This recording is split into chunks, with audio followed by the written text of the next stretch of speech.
Nitakuja. Umenipata?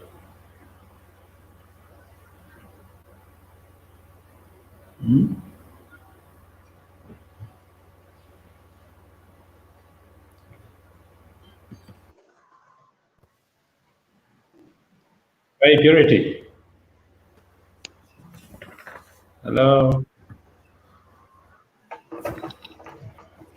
Hey guys, how are you doing?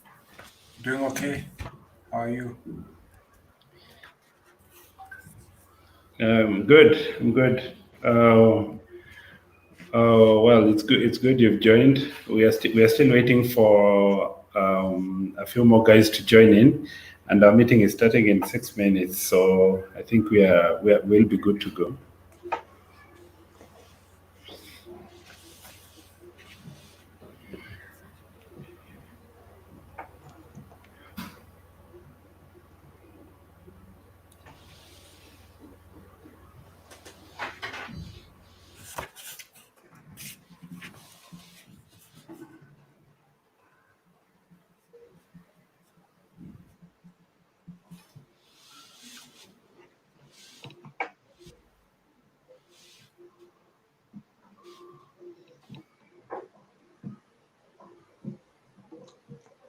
Can you guys hear me? Yes, I can hear you. Can you hear me?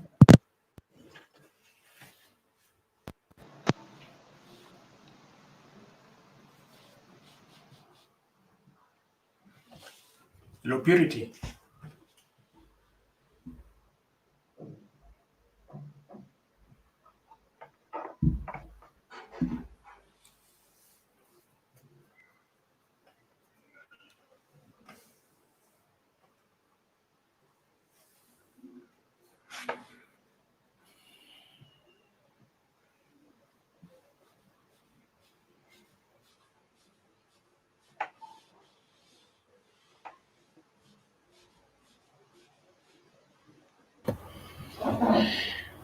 Hey, Purity, is your mic on now?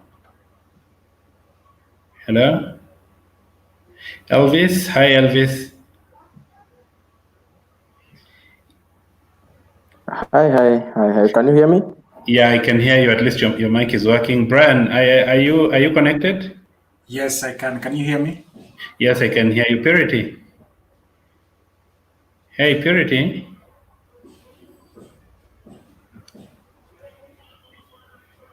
Purity, can you hear me?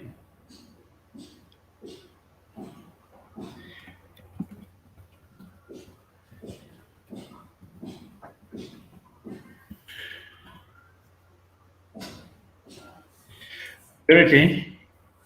Hello. Purity.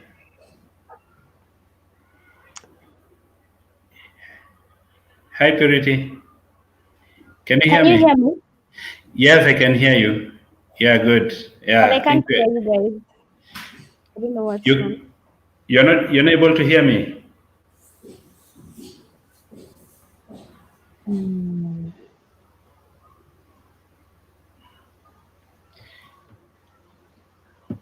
Are your speakers connected? Purity.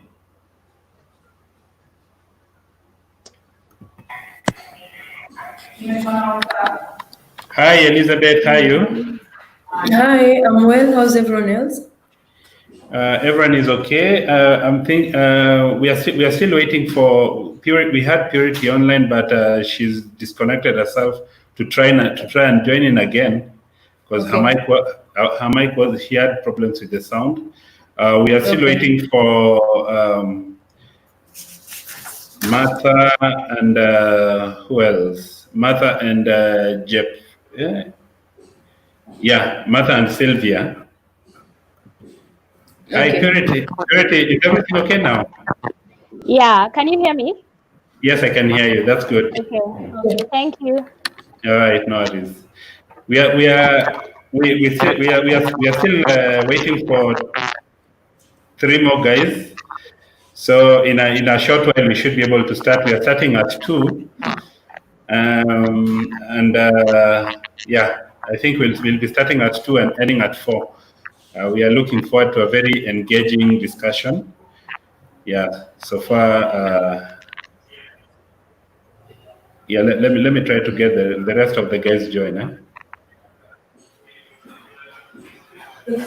Don't talk about the man. No, it's showing. Come see. Oh, it has already started. Like we are live.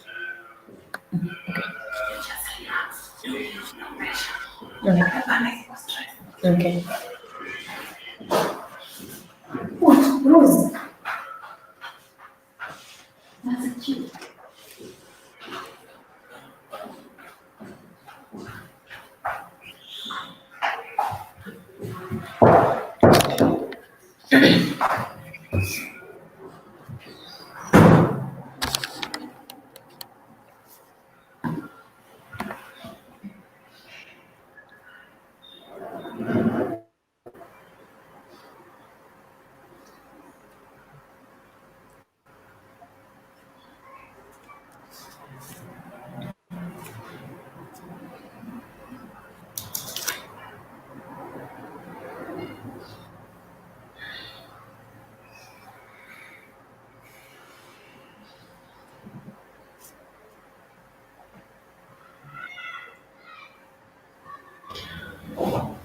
Hey, Martha.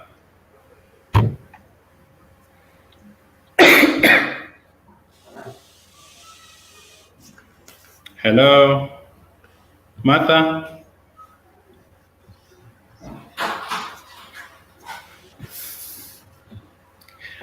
Maybe at this point I'll just need to start us off. I see it's already 2. Martha is trying to join in.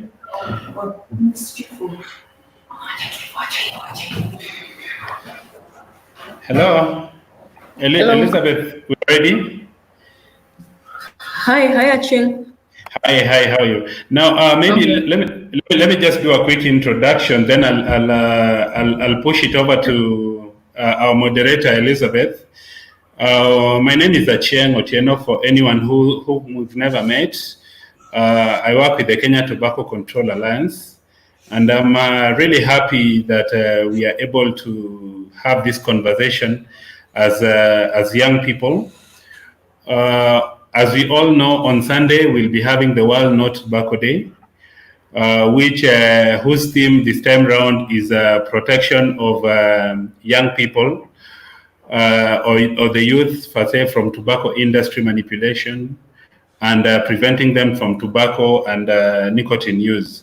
So it's actually a very important discourse that we'll be having today, and I'm sure quite a number of people will be able to benefit from what we'll be sharing in this meeting.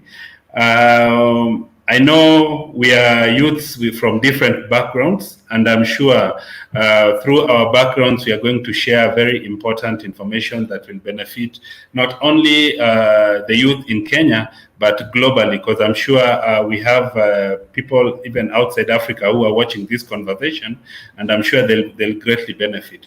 So without wasting much time, I'll want to invite Elizabeth. Elizabeth is one of our colleagues. She works with the ILA, and I'm sure she's going to tell us more about her organization. Elizabeth, karibu. Asante sana, Acheng, and welcome everyone. Thank you for joining in today as we commemorate the World No Tobacco Day. As Acheng has said, the actual commemoration date is on 31st of May globally. And the aim of this day is to draw attention to the tobacco epidemic and the preventable deaths that it causes and the diseases. And it's an epidemic because there are very many people out there who are tobacco and nicotine users, amounting to about 1.3 billion people. And among these people, there are about 8 million people who die globally, 7 million because of tobacco use directly, and 1.2 because of exposure to tobacco smoke and tobacco use. And so if you think you're safe just because you're not using tobacco directly, well, you're not. And So that is why we are having this conversation. I'm Elizabeth, I'll be your moderator. I work with the International Institute for Legislative Affairs. I'm in the Policy Development Department, and today we are joined by 6 brilliant minds. They're all tobacco advocates in their own ways, and they're going to share with us how they think the tobacco industry is manipulating their ways through advancing the agenda in profit making at the expense of the population. So I'm going to invite them to introduce themselves and welcome them in advancing the theme of the World No Tobacco Day of this year, which is centered around the protection of youth from industry manipulation and preventing the youth from tobacco and nicotine use. So kindly, everyone, just briefly introduce yourselves, tell us who you are, what organization you work for, and what you do. Thank you.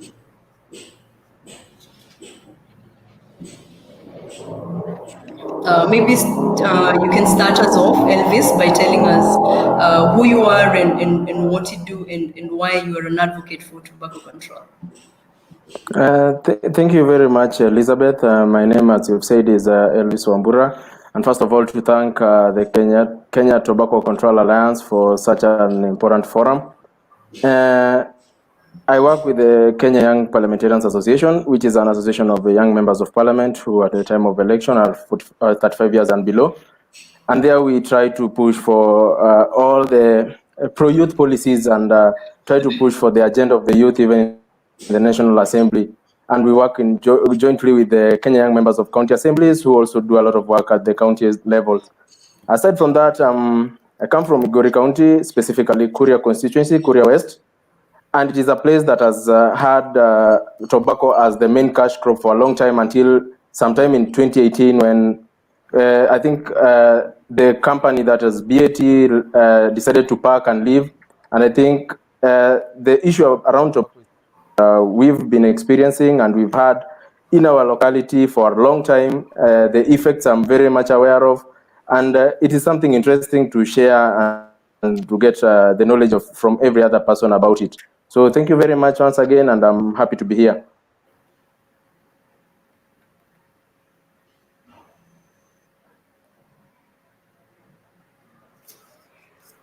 All right, so thank you, welcome to the forum, Elvis, and yeah, we're hoping to learn more from you. Brian, could you please introduce yourself? Okay, thank you for the opportunity. My name is Brian Walk, and I am an artist, I'm an activist and a student. And in my capacity of being a student, I'm a student at Daystar University, where I'm the student president for a center called Daystar Compassion and Care Center.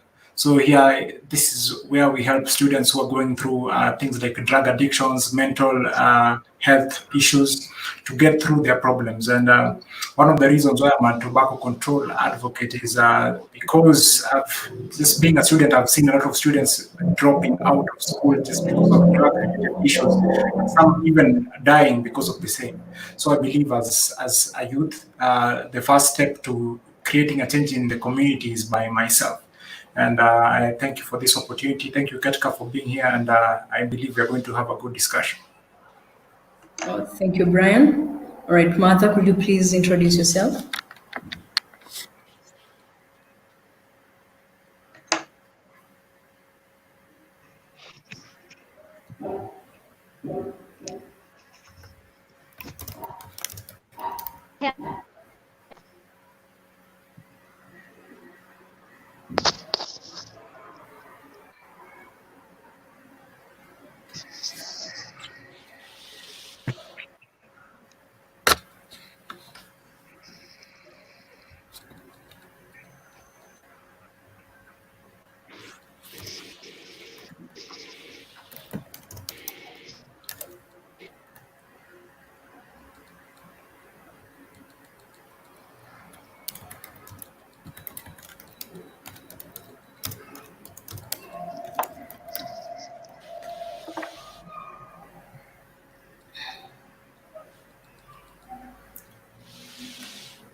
All right, thank you, Martha. Purity, kindly introduce yourself. Okay, thank you. Can you guys hear me? Yeah. Yes, we can. Okay, thank you. So my name is Purity Wambui. Yeah, I'm from Kenya, and I'm representing International Pharmaceutical Students Federation. So we are the leading international advocacy organization for pharmacy students across the world, and we have a representation of over 500,000 members, and these are pharmacy students. Pharmaceutical science students and recent graduates up to 4 years after graduation. So that goes to say that we are really dealing with the youth and the future of healthcare professionals. So how do we work against how are we involved with this fight and the fight against tobacco? So we have member organizations, and particularly I'm the chairperson of the African region. So the member organizations spread in the African region, that is across 19 countries. These are member organizations of pharmacy students. So they organize local campaigns, they organize radio shows, they organize, sensitization activities that go a long way in sensitizing the public, sensitizing their peers who are also mainly university students against tobacco use. And we also conduct online webinars, and this mainly comes in through our campaign on the Healthy Living campaign that mainly fights non-communicable diseases. So we know that tobacco is one of the leading causes and contributors and risk factors for the 4 major non-communicable diseases. So yes, that's who we are, and I look forward to this discussion. I look forward to a very productive engagement, and yes, I'm happy to be here. Thank you, Ketka. All right. Thank you so much, Purity. Sylvia, kindly introduce yourself. Hello, Sylvia. Okay. Hello everyone. Hi. Hello everyone. Yes. Can you hear me? Yeah. Go on. Can you hear me? Yes, we can. Hi, I'm Sylvia Jemutai. I am a psychology student from KU. I am an advocate and an ambassador for Ketka also. I preach a life without tobacco for everyone. It's a good life. And I am happy to have this, to be here with you guys. And I am happy for this show. Thank you. You're welcome. So that is the panel for today. We still have one more person who will be joining us shortly, hopefully. His name is Stephen. So maybe to start us off, I'll throw an open question to the panel and ask, what are some? Oh, sorry, Stephen just tells me he's arrived. Stephen, could you kindly go ahead and introduce yourself?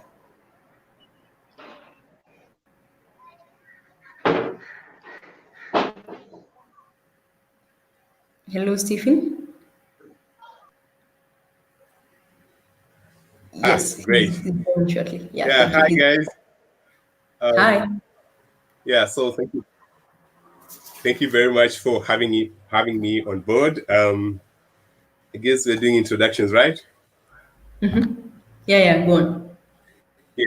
So my name is Ogweno Stephen. I'm the CEO and co-founder of Storylink, and I'm a very strong advocate for non-communicable diseases and young people. And we all know that tobacco and tobacco use are the leading causes of these non-communicable diseases. Therefore, I'm really excited to be on this platform, and I'm really looking forward to having an interesting conversation. Thank you. Beautiful. So it's a good thing to know that all of you are involved in one way or another in fighting this epidemic of tobacco. And yeah, I invite everyone to enjoy a good discussion. And to start us off, let us. What do you think? Could you please share what are your takes on the role of young people in tobacco control? Starting with you, Stephen. All right. So again, thank you very much for having me on this live discussion. And I strongly believe that young people are the people who are going to change the tide when it comes to tobacco and especially fighting the tobacco industry, because of late we find that the industry has shifted its dynamics and it's now targeting more young people. And therefore, it's up to us young people to educate other young people who might not necessarily be aware of the effects of tobacco. It's up to us to empower them with this information on what they need to do to avoid tobacco. It's up to us to educate them on refusal skills. When someone approaches you with tobacco, how do you say no? It's up to them to also educate them on what are the effects of using tobacco, both short term and both long term. And this includes not only health effects, but I think this also strongly includes the effect on our social well-being, the effects on our families, our relationships. And before you just came here, I was Go on. Hello? I think we lost you. Hello, will Stephen. not get into it. The mouse, the mouth really produced a bad odor. Therefore, not a lot of people will talk to the guy, because tobacco already influences your social relationship. So just looking at the effects of the various dynamics in which tobacco affects our lives, it's up to us as those who know to empower the community and the other young people, to educate them on the big problem that tobacco is and the big impact that it has on our life, both health-wise, social-wise, but more importantly, even financial-wise, because tobacco, as we know, is one of the biggest drainers of people's finances. I'll leave it at that, and thank you very much. Yeah, beautiful. How about you, Elvis? So what do you think is the role of the youth in fighting tobacco and nicotine use? Thank you once again, Elizabeth. I must say that, first of all, we are in a country that is composed of a majority of the young people, and therefore a lot of agenda and information is it's packaged in a manner that suits the young people who are the drivers of this agenda. Most of the agenda that is currently in the country is driven by the youth who form majority. We are in an era of social media. We have a majority of the young people who are on social media. This is a very good energy that should be utilized to ensure that they send information and they share information that is directed at controlling the use of tobacco to their fellow youth. Because we realize that a lot of the youth are in the spaces of social media, and a lot of information is now packaged in social media platforms. So it is our role as young people to really ensure that whatever we are sharing out there in our platforms, in our WhatsApp, in our Facebook, in our Instagram, is targeted towards reducing the use of tobacco. And again, we must also say that the young people are majorly educated around issues on tobacco use. They are aware, they can read, and they can understand information. So it is them that will carry this information to the villages, because at the end of the day, all of us come from a particular village. So it is us who are responsible for learning the effects, learning how to control, and then taking back this information to the majority of the people who are in the rural areas, who are in the villages, who cannot access information, and thereby educating them and letting them on why we should really stop the use of tobacco and other substances like nicotine. Thank you. All right. I think following what Elvis has said, Purity, you'll be best placed to take us through what you think about tobacco control, the role of the youth, and also what he has mentioned about the health consequences. Being a pharmacist, you'll be able to guide us more on the consequences as you incorporate that with the roles of the young people in this fight. Okay, thank you. So I'd like to say that I can't agree further with what everyone else said. And what I'd like to urge the youth to do is actually realize who we are.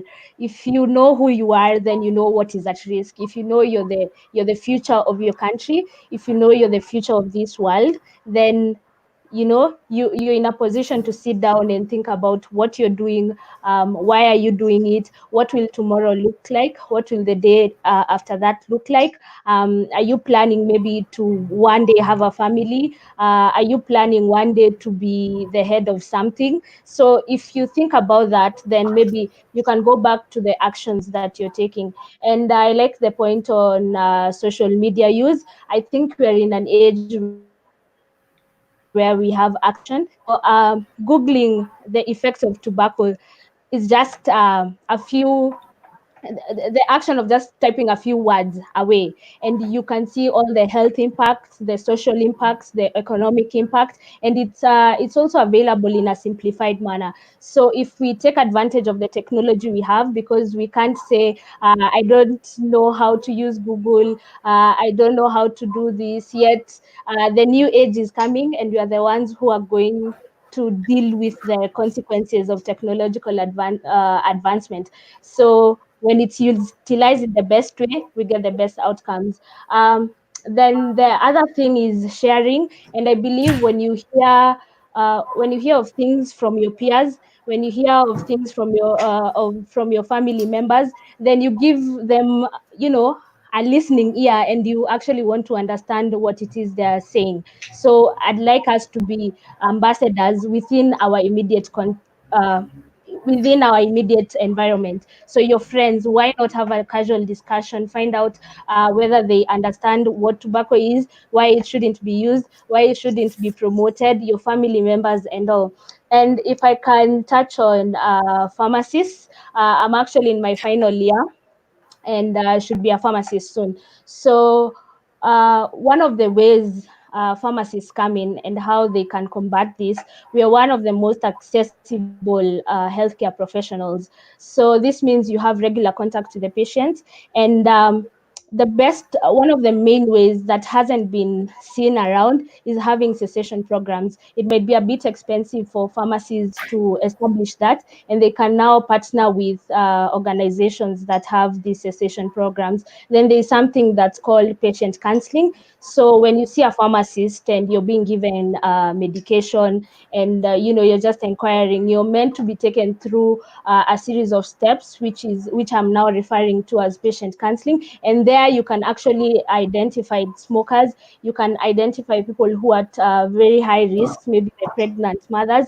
and you're in a position to provide information, because knowledge is power. So pharmacists are an effective tool in fighting this. And another thing is health promotion within the pharmacy, like a big banner showing how lungs are damaged, or the consequences of tobacco might make your patient actually ask a question about tobacco, and you're better informed to give them the right information. You're better informed to refer them to the right people for help.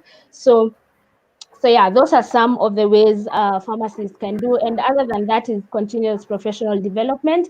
And we might not receive, training on tobacco cessation and, the steps, but you always have an opportunity to improve yourself. So I hope I answered your question on a pharmacist and the information that they can provide. Yes. Yeah. That was really nice. You've actually mentioned two things that have got me interested, and something that I feel Martha and Sylvia can both take forward. One is about if you think that you're young and you need to have a family in future, and that brings me to what Martha does best. She's an advocate of reproductive health, and so. Martha, how do you think, as a reproductive health advocate, how can you best advise the youth in taking up the role of tobacco control as a way of protecting their reproductive health, both young men and women?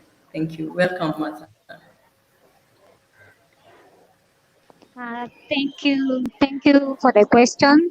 I think we as young people are really play a big role in ensuring that the generation that future generation is really taken care of in terms of our sexual reproductive health. And one of the ways that I think affects us is the use of tobacco.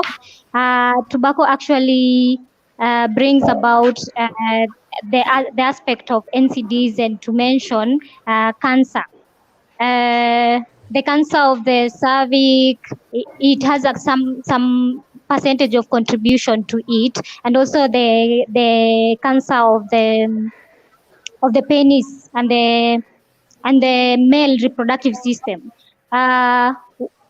This this is an information that most young people in Kenya, of which Elvis mentioned that we are the majority, don't have facts about. And we as young people or advocates for health and tobacco control have a big task and a challenge to pose and to make this information sink in our respective areas, sub counties, and even local areas. So we have the knowledge. We need now to contextualize into our respective young people, if possible. The language, we should be really what can I put it? We should be really sensitive in the language that we use. I don't know if I'm answering you correct. Yeah. You're. Yeah, so part of it that I really want to emphasize is some of these platforms. I really love what Ketka has done today, meaningfully engaging us as young people, and I would really want it to trickle down into our local areas. We need to engage young people for us to get the young people, that to protect the young people. So we cannot do this with different generations. It's our generation to protect our generation. So this is a task I'm posing to you guys. Meaningfully and involving us, it will help a lot, especially throughout the process. I've been throughout the process of advocacy with Ketka, and now that we've achieved the ratification, the process of implementation now really goes into our hands as young people, into implementing some of these directives and strategies. Thank you. All right, that's very nice. You've also said something that Sylvia can speak about. You said we have to be very sensitive on the language that we use, and also Purity earlier mentioned that pharmacists, what pharmacists are doing is they're introducing patient counseling, and so Sylvia, being a counselor, even if you're a student, you're in the process of becoming a counselor, and given your passion in fighting tobacco, how do you feel that young counselors can help fight this tobacco epidemic?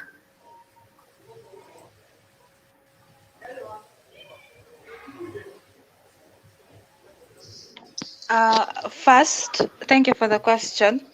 First, the young people, they always feel like they're being objectified every single time. So when you are speaking to them about tobacco and tobacco usage and avoiding and staying away from it, they feel like you don't know you don't know their feeling, you don't know how high they go. So on the usage, on the approaching them, on how you speak to them, you have to come to them with a language they understand. Either they know Sheng or Kiswahili or English, the language that they are most preferable with. Because when you come, if they're Sheng people and you come with them with English, they'll be like, uni msomi huyu anataka kutusumbua. But if you come to them with a language they understand, a language they relate to, and they won't feel like you're an outsider, it's very easy for you to send your message to them. Also, as excuse me, the next point on Purity was that pharmacists are now incorporating patient counseling sessions. And so, how do you think, as a young counselor, you can take up this role in the fight against tobacco use?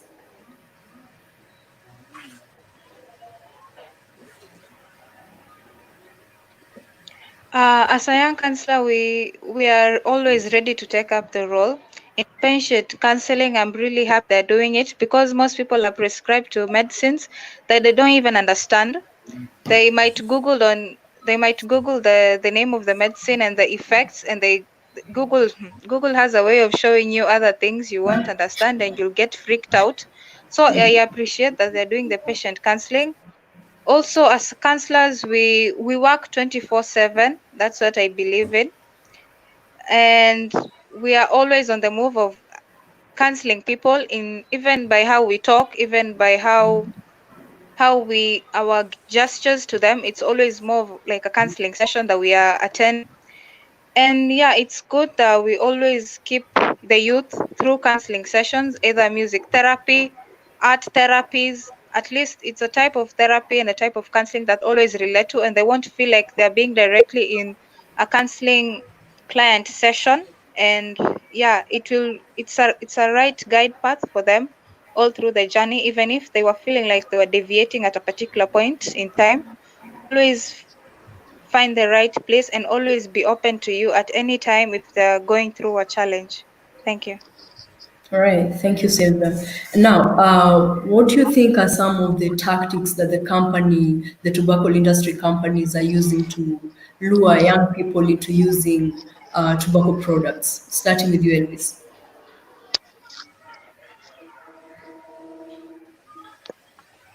Well, thank you. I really don't think it's the tobacco companies and industries that are using different tactics to lure the young people. I think it's a seasonal thing.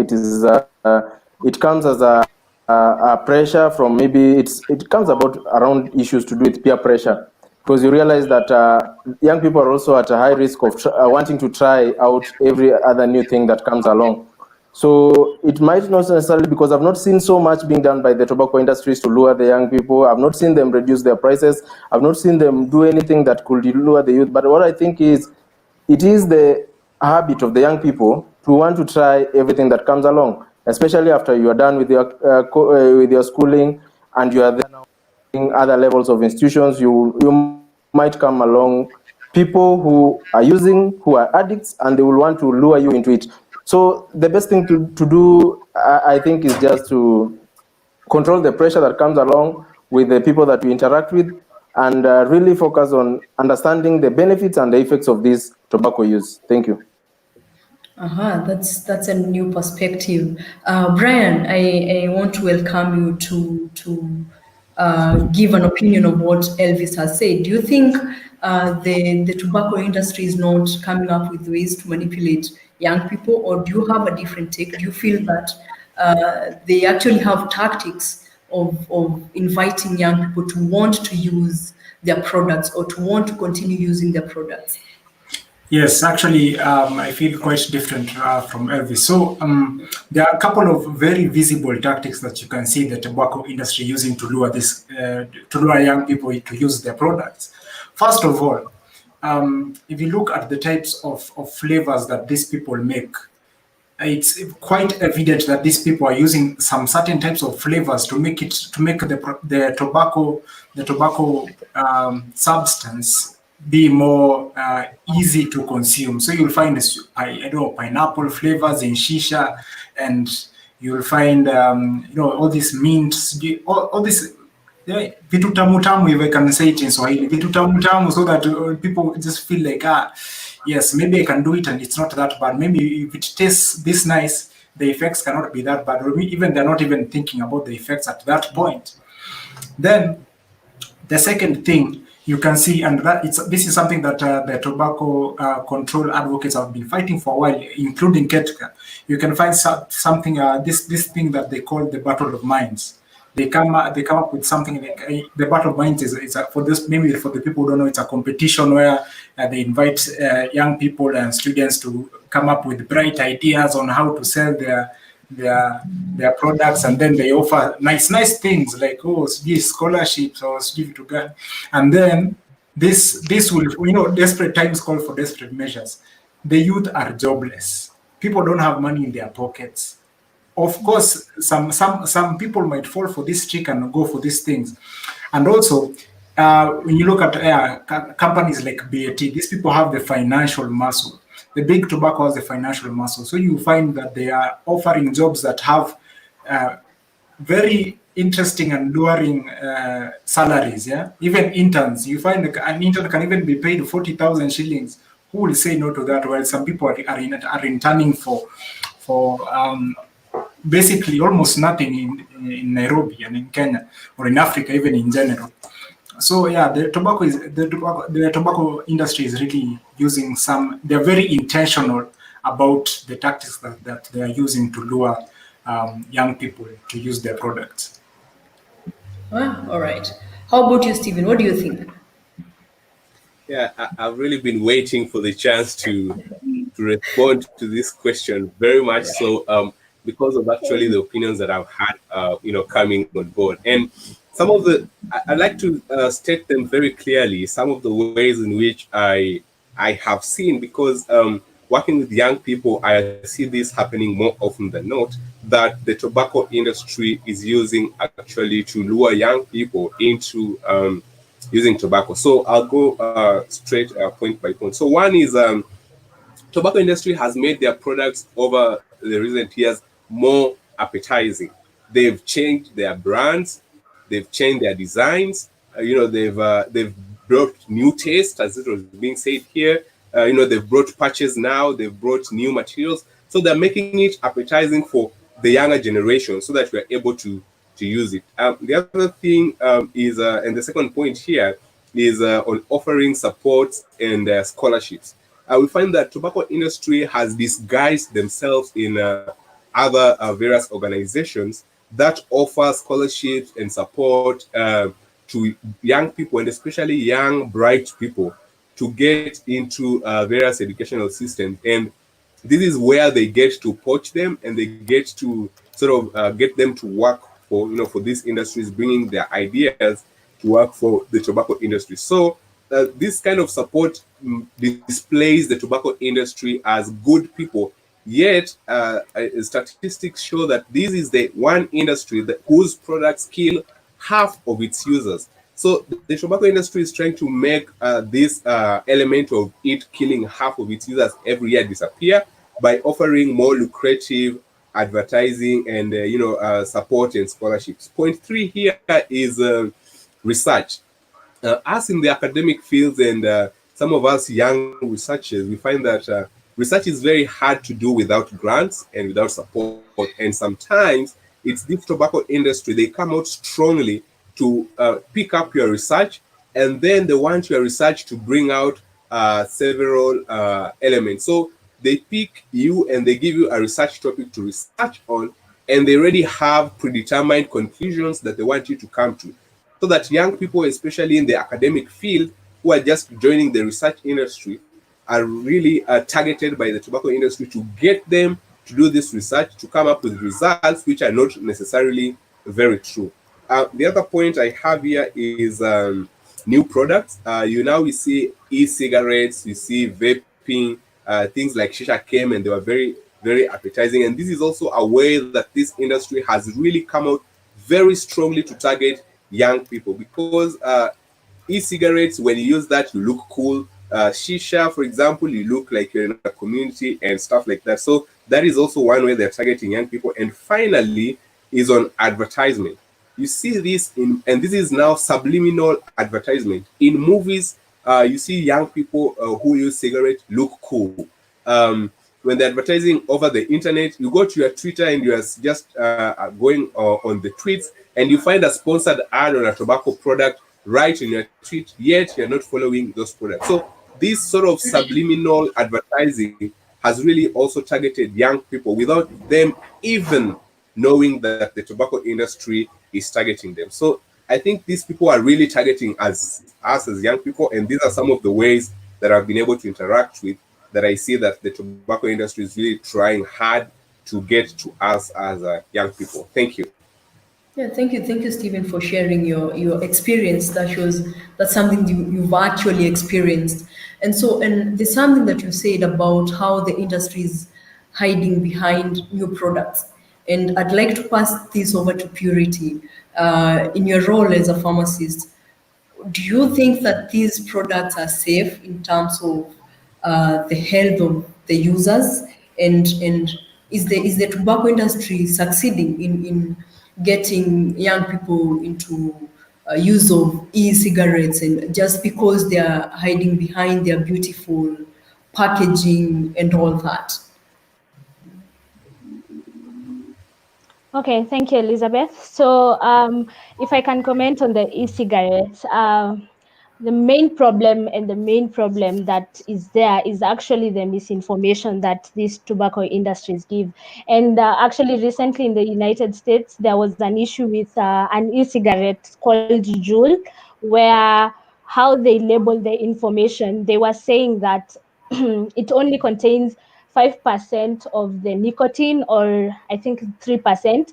So it's put in a way where it seems like it's very minimal, yet that which they are putting there is equivalent to like a number of cigarettes. And it, because they want it to look like it's very small, it doesn't have any effect on you, and that they are telling you it's going to help people stop smoking. That was the initial reason that led to the introduction of e-cigarettes, because they're now introducing nicotine in less amounts than that which is in the actual cigarettes. So it's actually it's battery operated. So it's a liquid that is heated, becomes an aerosol, and then releases nicotine and other substances. So the main intention that led to its introduction into the market was that it should help the heavy smokers to reduce their smoking.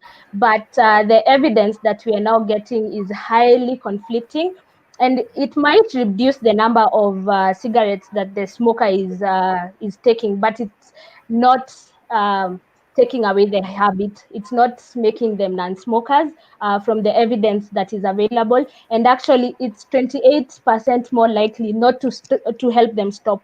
So based on that evidence, then it really becomes an area where, it seems like the real information is not being available to the youth, and they're not telling you that this is an e-cigarette that has nicotine, and nicotine is highly addictive. So you don't need to take it for pleasure. You don't need to take it just to have fun. That it is highly addictive, and it's usually used for people who are trying to stop smoking. So that is not made available to the youth.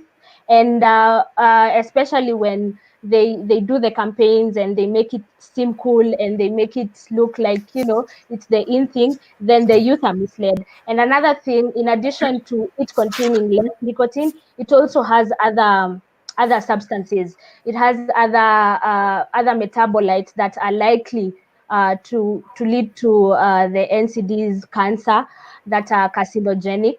And especially the flavoring, the e-juices that they use, some contain something we call propylene glycol and diethylene glycol, which can actually be harmful. So you're not, even for the smokers, we're just trying to help them stop smoking because it's a slow process. So you want to reduce the amount of nicotine.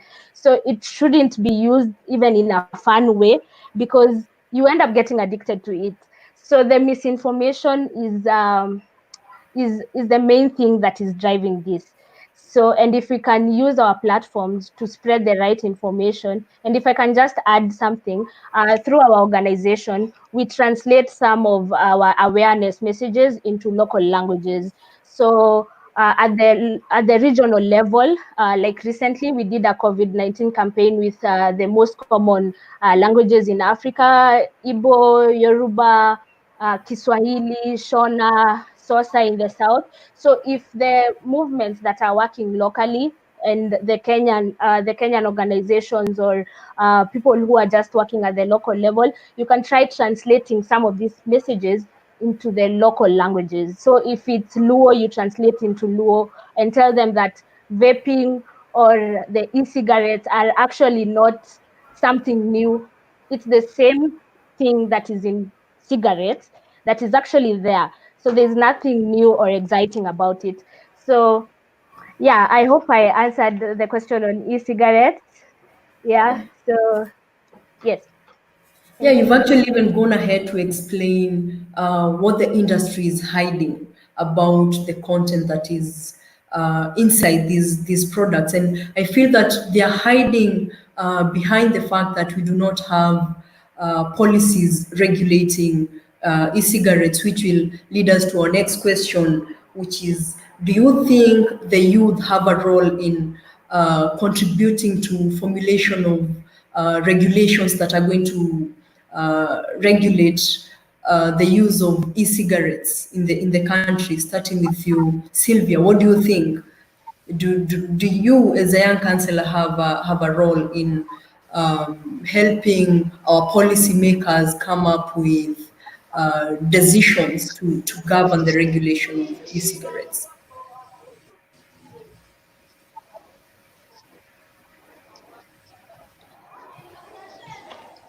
Thank you. Yes, I believe I do have a role in it. First and foremost, the supply that they're giving the youth right now, I was shocked to find a sachet of a nicotine drug, called Lift, just lying on the road. And I was like, this is where we find wrapped candies, paper wrappers for candies, and that it's like there on the road, like it's something that's always there. And I'm like, I haven't even seen this anywhere. I didn't even think it has arrived to Kenya, but it's here.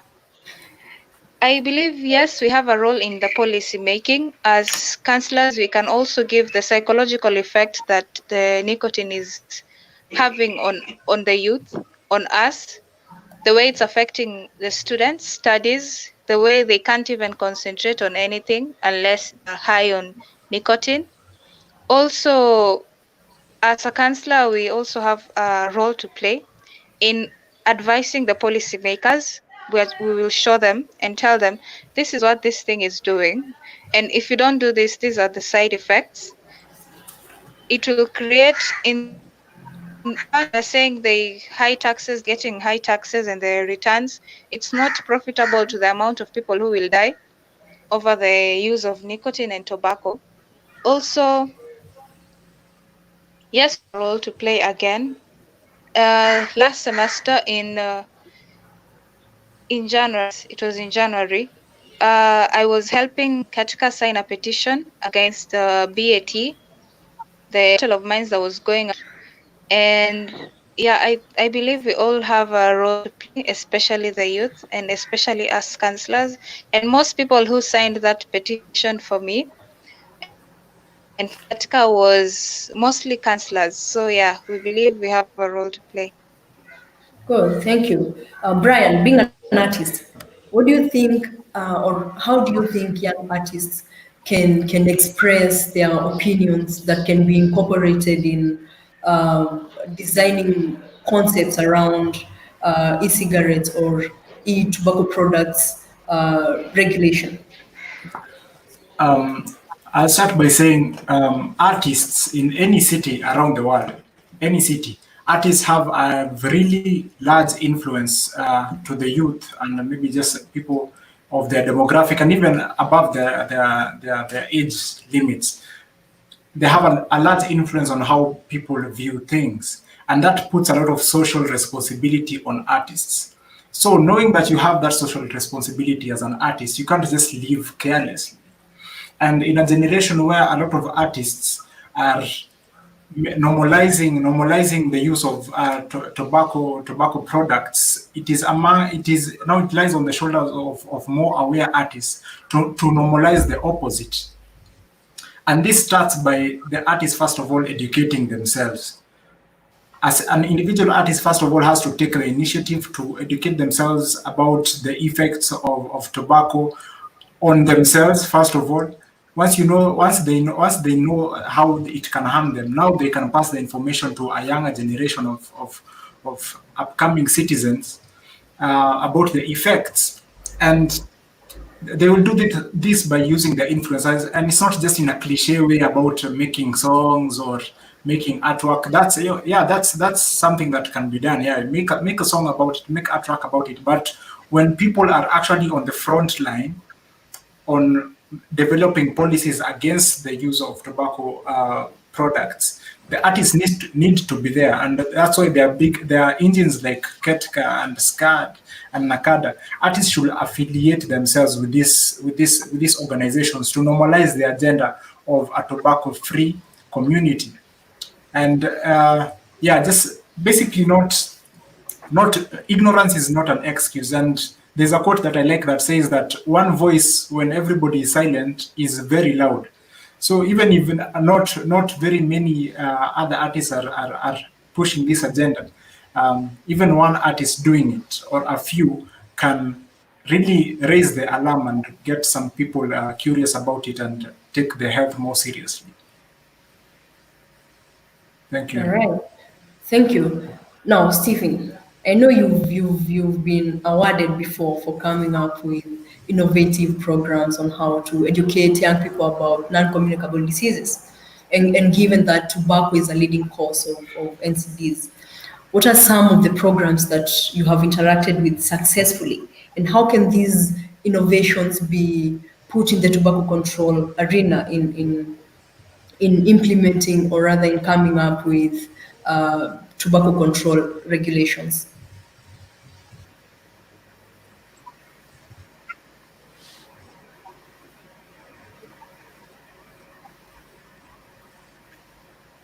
Hello? Thank you very much for the question. This is a very good question. Maybe before I answer that, I'll probably give my 2 cents on how young people could be engaged in policy. And this is also just to cite research, also as one of the ways in which you could actually engage in policy. One of the ways we find that young people could engage in policies, of course, through sending of petitions, but also through research, because we find that our policymakers want to respond to something that is evidence-based. So research is what gives us that evidence. So if we could do evidence on what are the young people's perceptions on tobacco, how is it affecting them, what are the effects, and those small kind of researches is what also we could also be able to help in influencing policy. Coming back to your question on what we've been able to do here at Stoiling in as far as programs and projects are concerned in tobacco, I'd like to present to us one of our newer projects, which started 1.5 years ago, and that is the Drug for Youth.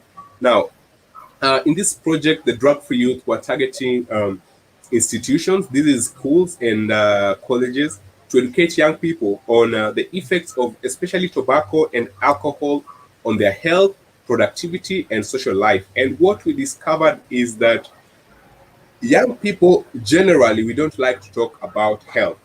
What we like to talk about is we like to talk about new music, we like to talk about new art, new movies, etc. We don't meet at venues and start talking about, hey, are you healthy? Have you been eating the right foods? We don't talk about that.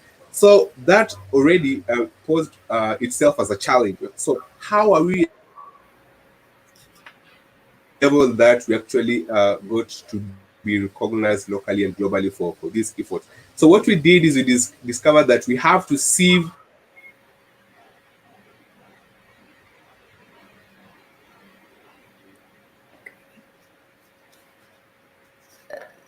Sorry, we're losing you, Stephen. Hello?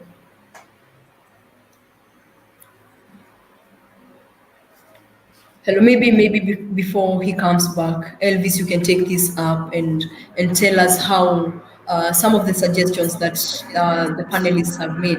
How can we move these from just ideas and approach people who are able to make decisions in terms of coming up with these laws? How can we as young people move this from simple conversations into actual policies? Okay, thank you, Elizabeth. And I must say that the suggestions that have been made by my fellow panelists are very interesting, and I think it's something that should be really looked into and seen how it can be brought into law. As I mentioned earlier, at the Young Parliamentarians Association, tried to make it more open. We've tried to make the access, even for the young members of parliament, because these are the policy makers. And recently, we just started online conversations. We are having a show called Tubonge Live. This is a show that we host a month, and the next one is next week on Thursday. We host it every Thursdays from 7:30 to around 8:30 p.m. And these all is just trying to make the young members of parliament, who are the policymakers, be able to access and get the information that is directly coming from the young people. So from these discussions, we do topical discussions, and from the discussions, the young members of parliament get to pick up some information that is now helpful even in coming up with laws. And again, we've just started, we had an inaugural virtual parliament. We started it at around 10 a.m. This one again is in a bid to also try to make the accessibility of the parliamentarians more to the young people through their platforms where they can be easily found through the social media. This is something, again, we are trying to ensure that the young people, the voice of the young people from wherever they are, reaches the parliamentarians, and therefore try to influence their work in parliament. Because as you realize is that it has not been a very easy space in the past, but as the Kenya Young Parliamentarians Association, we are really trying to make sure that at least we get access to these MPs, and the suggestions and recommendations from every young person is always welcome. So, and these platforms that we are providing are meant to enhance this reach and these conversations that the young people have at their comfort of their spaces. And again, we've seen many a time Parliament call for recommendations, even in terms of laws when they are being passed. And I would like to ask the young people to be very vigilant and be ready to participate in these processes, because once you elect your leaders, there you have a role to play. You have a role to play in formation of laws, and every law that goes to the House has to come through public participation.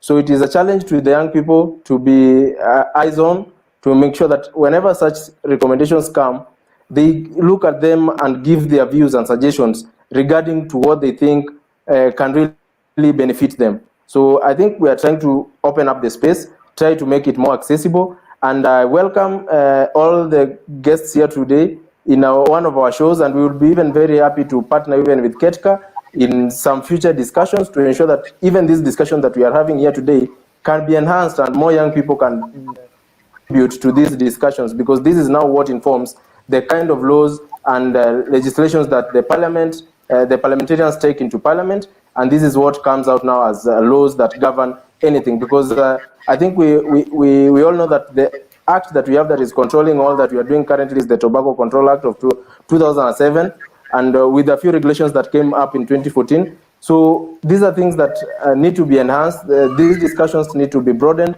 to ensure that we get as much information from the young people out there.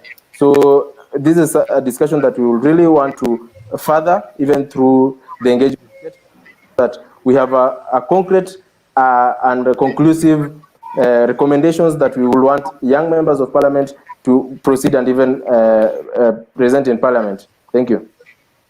Wow, that's some really nice insight, and this will lead us to the next question, which will go to Martha. Now that you're in the Youth Advisory Council and you're the president, what are some of the ways that you use to advance or to take the opinions of young people in Nairobi County, and you take these opinions and share them with the people in the leadership positions who are able to make decisions in the Nairobi County around tobacco use regulations? Like, how do you involve the youths in your position?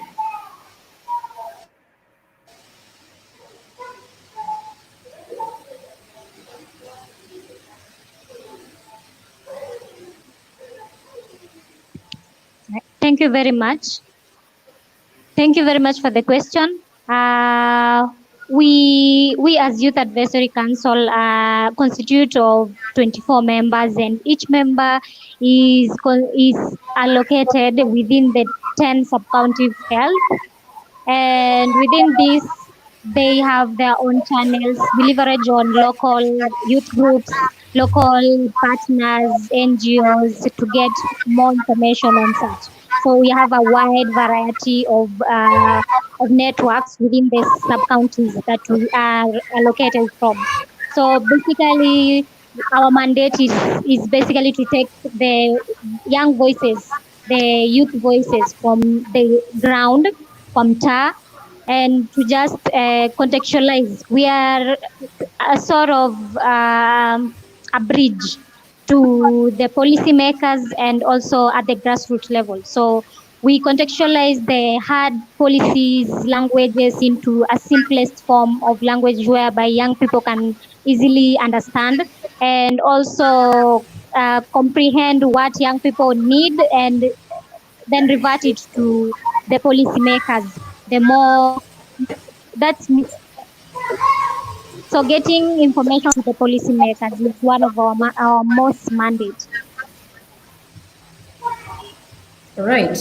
And when we talk about young people, I feel like people think of those who are in university or yeah, those who've left primary and high school.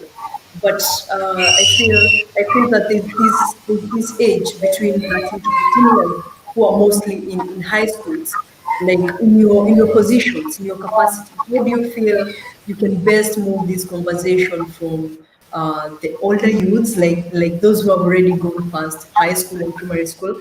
How do you feel you can take this conversation to them, act as role models, and encourage them not to start using these products? How can you best take this conversation to them? Starting with you, Stephen, please. All right. Sorry, I lost you back on the other question. But coming back to this question, young people, as you've correctly said, that we've assumed that young people is people who are from colleges and universities, and yet there's this age group between 14 and 18 years. This is just from primary school to all the way to university, just getting out of high school, who form part of a very vulnerable group when it comes to the tobacco industry, and especially when it comes to their messages. The way that we are able to reach this particular group of young people, and the way that we've been able to reach them through the Drug for Youth project, is the fact that we're able to fall back to their level, so that we're able to understand what is it that these young people of this age, what is it that they interact with? What is it that they like? What are their ambitions in life? And one of the biggest driving factors here is that, especially when you're in that age of 14 to 18, what you want to do generally is that you want to become successful. You want to pass, the primary school if you are 14 years, and you want to go successfully through high school and, and get into the university. So we tapped into that hunger for success to communicate messages that if you use tobacco, then it limits you from achieving this success that you want. If you use tobacco, it takes you backwards, and therefore you cannot be able to achieve the success that you want to this young age. And also we are able to use creatively the use of poetry. So one of the ways actually in which we're able to break down the messages on tobacco and its effect on young people is that we organized a poetry contest, a national-wide poetry contest, and we're able to get young people in high schools and late primary and even institutions of higher learning to compose poems talking about tobacco, its effects, and how various young people are affected. And it's because of this that we were actually able to get more than 350,000 young people in a span of 3 weeks talking and engaging on content on tobacco, because we found that these Oh boy. English language, we can't be able to get them. So you have to go down again and break it into what things do these young people like, and then it's you to conform into what they like and bring your message to align itself with their dreams, their aspirations, and into the language that they understand. Thank you. That's really nice, mostly to talk about moving this conversation to these young children, if I may call them, in a language that they can understand.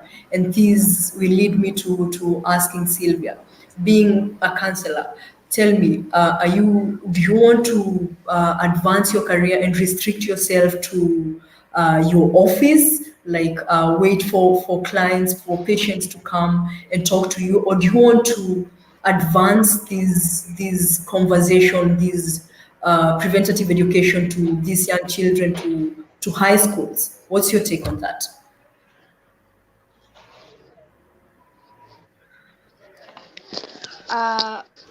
I believe that we can always go to the high schools once in a while. They don't really have all that time, but during these functions with organization like SCAD normally goes to high schools, and they're in a lot of high schools. So if we keep going with them when they are attending these functions, and they normally have yearly, and they also have competitions to engage the high schoolers in. It's an initiative. Also, the most of this age bracket, they are experiencing social media for the first time with the wrong language and with the wrong approach to it. They normally fall astray. So I believe also with online counseling sessions is also good, so that we can reach to them at an earlier stage before they get corrupted. Yeah. Ah, that's nice. So, Purity, you're the president of the African Regional Office of the International Pharmaceutical Students Federation.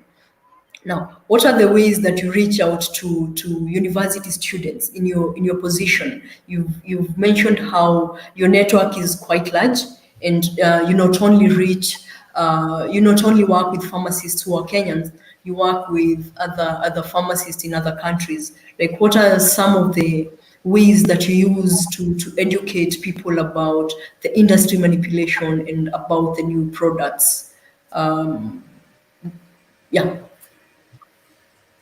Okay, thank you for that.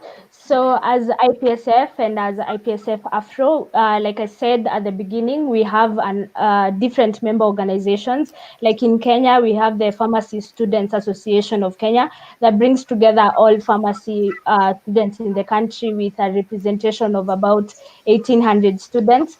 So, these associations conduct public health awareness campaigns, and they can go out into the street through walks, or they can organize sessions where they bring people together and they just sensitize them on tobacco use and the effects. In addition to that, we have online campaigns, like I said, and we try as much as possible to make sure these campaigns are relatable with our audience. So we use graphics that really show the harmful effects of tobacco, and we'll have an online campaign coming up with posters showing the e-cigarettes and the myths behind them and why they shouldn't use them. So we do that a lot, and we are also involved in policy. So we write policy statements, we write position papers, and we present this at high level meetings. So depending on the topic, which we commonly indulge in non-communicable diseases. So if you present such papers at high level meetings such as the World Health Assembly, then you're getting to bring this discussion to member states through their ministers of health and other non-state actors. In addition to that, we collaborate globally with organizations like WHO through their WHO framework convention for tobacco control, and we provide input on what it is we are doing and how we are passing this information. So those are among the ways how we involve people. But more than anything, we also train our members through professional development activities so that they can become leaders of their own. And I say that for youths, they need to understand that they're the future. So if you impart them with skills that enable better communication, to know what language to use, we feel that helps us move the agenda forward, even as they become the future healthcare professionals. Yes, thank you. No, thank you so much, Purity. I know that we are all doing great things, yeah. But in the current situation, in this COVID pandemic, we are not able to physically reach out to our audience, yeah. The young people, we are not able to reach out to them. We are not able to go to schools and talk to them about these products. What's your take on how social media can influence the minds of young people and get them not to create a new generation of new tobacco product users in the future. And yeah, given that we are all quarantined and we can all be lured into using these products as a way of coping with something that we've not lived before. What do you think about that, Brian? Kindly. I think quarantine comes with the good and the bad. So when let's maybe let me focus on what exactly you're saying, which is more on the bad. So when somebody is idle, I think we all know the quote that says an idle mind is the devil's workshop. So when somebody is idle, it is very easy to do their mind because they have basically nothing more to do. So if the people are in high school, university, pick any job, even postgraduate, but they don't have jobs. And people are constantly sharing what they are doing in quarantine. People are sharing, me, I'm baking. For me, I'm doing this. Me, I'm doing this. But then there's the other side of the coin where a lot of some young people are posting about, maybe somebody posting a picture with a nicotine pouch, somebody with an e-cigarette, somebody else with something else, and they look cool, as what Stephen was saying, the subliminal messages when maybe people are watching movies and just even photos. It is very easy for somebody to fall for the trap and say, okay, let me try one. And then this one becomes a ripple effect. You're like, okay, so this one e-cigarette had this certain flavor and it felt nice, and they felt high for some time. Let me go for another one. So that's just the concept, basically the concept of peer pressure. People with just maybe, let me say, weak minds falling for the pressure that people are posting about and whatnot. So that's just on the friends. And then also we have to be very careful on things that that we are watching. In movies, in songs, and just the influence that these movie stars and musicians have in a young person's brain is undeniable. And this is what pushes people to try some of these things. And with the much time that we have during this quarantine, it's really a mess. So as advocates of tobacco controlled use, we should be as loud as these guys are. We should be as loud or even louder than the people who are pushing this agenda, because we have to even though I had another quote also that saying that if you can't be expensive, be clever. This big tobacco have the financial muscle. So if, for example, let's just call a spade, we don't have the financial muscle. What can we do? We have to be clever. We have to be very intentional about our campaigns. Let's do a campaign that goes, why not do a campaign that goes to YouTube and Twitter and Facebook and all these things at the same time, so that we can be as loud as these guys are, fighting fire with fire. So yeah, that's what I can say. Yeah, I love the passion there. I can see let's do this, and I feel like you've supported what Elvis said when he was actually countering the fact that the tobacco industry is coming up with ways and tactics to manipulate people into using their products. And so I feel that Elvis, you might want to build more into that, into what Brian has said, that it's during this quarantine period, there's a lot of peer pressure, and people, young people want to do what others are doing. Like if they post about new nicotine, new tobacco products that they're using, they might want to try it. What's your take on that? Advance your first opinion. Thank you very much. And I want to thank Brian for at least agreeing with me that, again, peer pressure is one of the biggest contributors towards this issue of tobacco use and even nicotine or whatever drug use. And going to your question, I think COVID-19 and quarantine things and everything, as Brian has just said, have provided a lot of time for the young people. And it has given them a chance to even explore that which they were never explored. We thought that by locking down the country, by shutting down the economy from 6 p.m. to 5 a.m., that the party will be stopped. But I think reggae has not stopped. I think there's a lot that has now been invented. People are doing new things. We have Insta parties, we have Facebook parties, we have everything. So there's a lot of innovation that has come about, and I think even the social media gurus like the Facebook, Instagram have identified that there's a need for these young people to continue doing what they were doing. And see now, as a result of that, you find that still the people are being exposed to the Insta parties that you see. You can watch them and you can feel like, okay, the party has come just home. We've just shifted from going to the club and it has just come home. So there's really a lot that is happening, and I think it is exposing the young people. And you see now we have a bigger majority, and you see with this in the age that we are in now, unlike in the past, we have so many young people, even at the age of 10, accessing phones, accessing YouTube, accessing every social media site. And therefore, you see, this one will result into even more young people and even younger ones getting exposed to this content.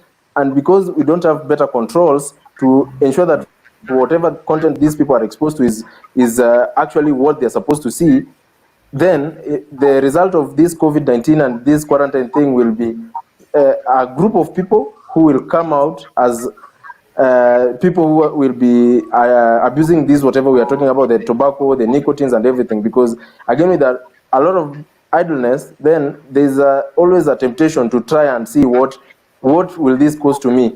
So this a lot of time has given the young people a chance to even explore and even get to learn more new things. So I really think after this, at the end of this, if we are not really careful, and I would like to really urge the Ketka to really become as loud and even louder, as just Bran has said, even louder than these other people, to ensure that even in this week where there's a lot of exposure to content that may influence young people to join the abuse of this tobacco and everything, we are also at the forefront in trying to limit the exposure so that we also have a balance, or even we have a win against these other platforms. Thank you.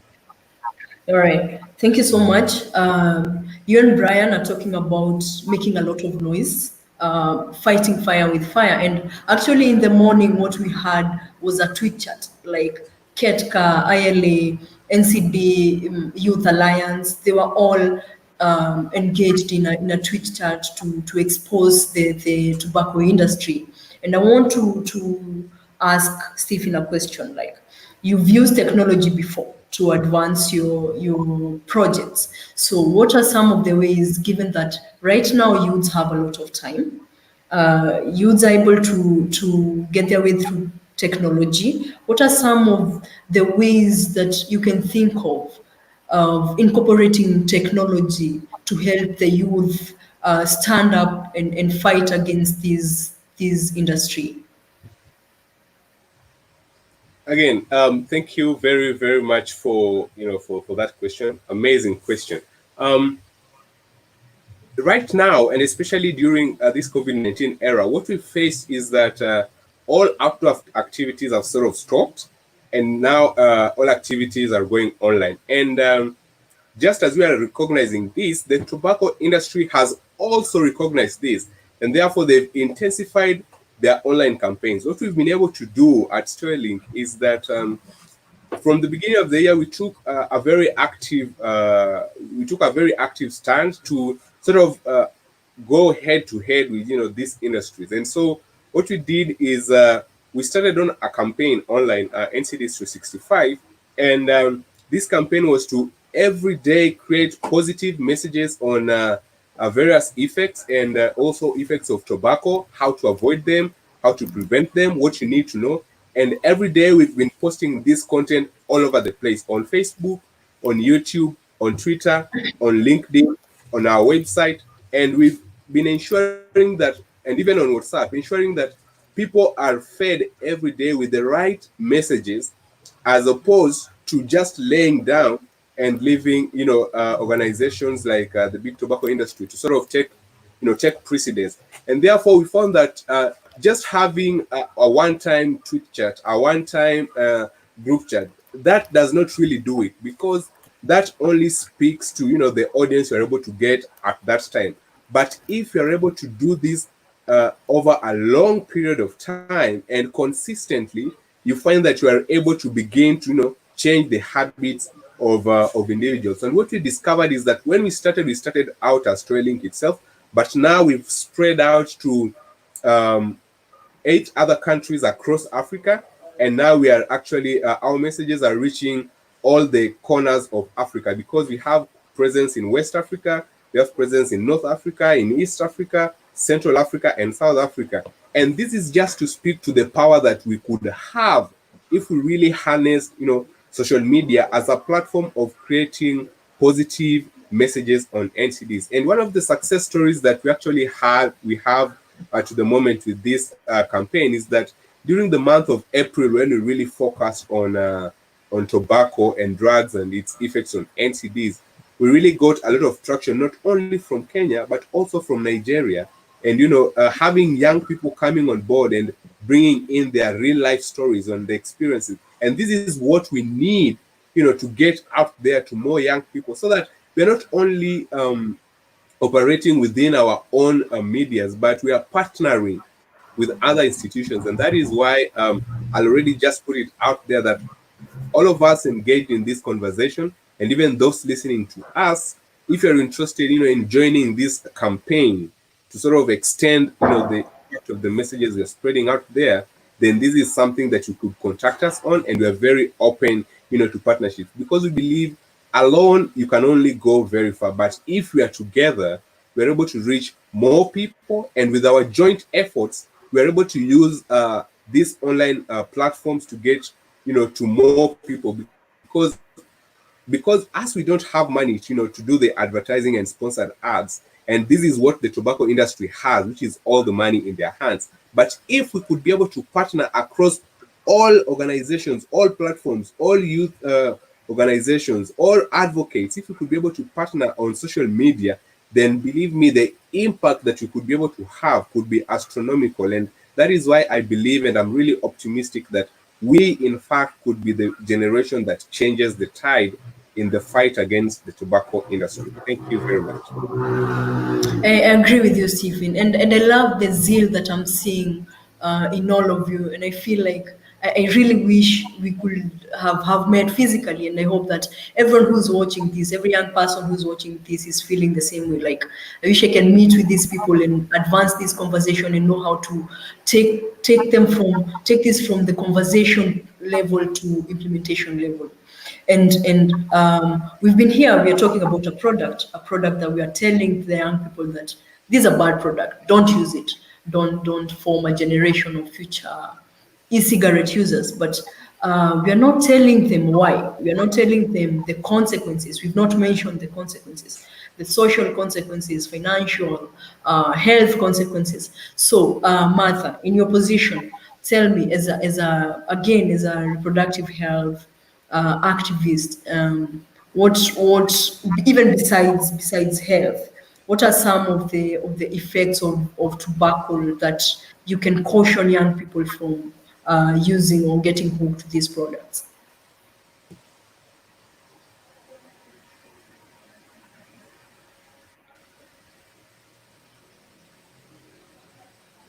Hello, is Martha with us?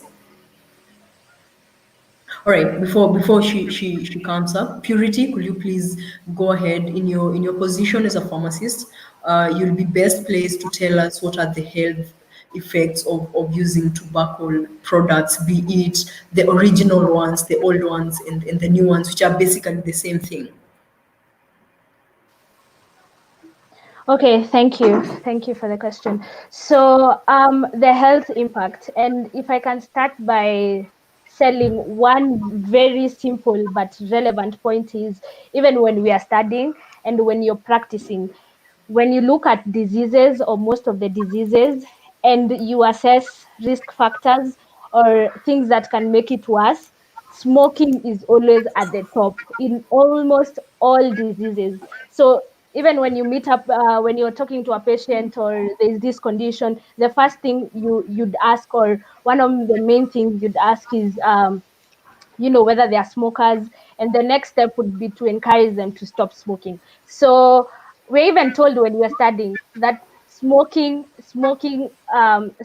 really contributes to these diseases progressing, if not healing. So if you can just have that at the back of your mind, for most of the conditions that people are suffering from, smoking is a contributing factor or a factor that worsens the outcome of that disease. So if that is something that you can always remember, then you know how bad it can get if you really don't stop, or if you don't encourage people to stop. Then another thing, I know you've had non-communicable diseases a lot. Can you hear me? Yes. Yeah, you've had non-communicable diseases a lot, and if I can break it down for you, so some of the main non-communicable diseases that have smoking as a contributing or leading factor are the cancers, cancer, diabetes, respiratory diseases, and heart diseases. And if you look at this, and if as a young person, we talked about you knowing what your role is, yeah, in this life, and you knowing that you're the future. So, and it won't take a day. If you smoke, it's not going to take a day and you get a respiratory disease, or your asthma worsens, or you get bronchitis. It's going to be over, when you consistently use it. So the more you use it, today it's not affecting you, you feel like, oh, tomorrow I can use it, then the day after that. And I said that it has nicotine, so it's very addictive. You won't see it when you use it the first day, but you will want to use it tomorrow, the day after. And 10 years, 20 years later, you're trying to undo actions which are actually not possible. If you're having a chronic condition and you have to live with it for the rest of your life, we are looking at you being able to be fully productive. And this goes back to the economic impact it has.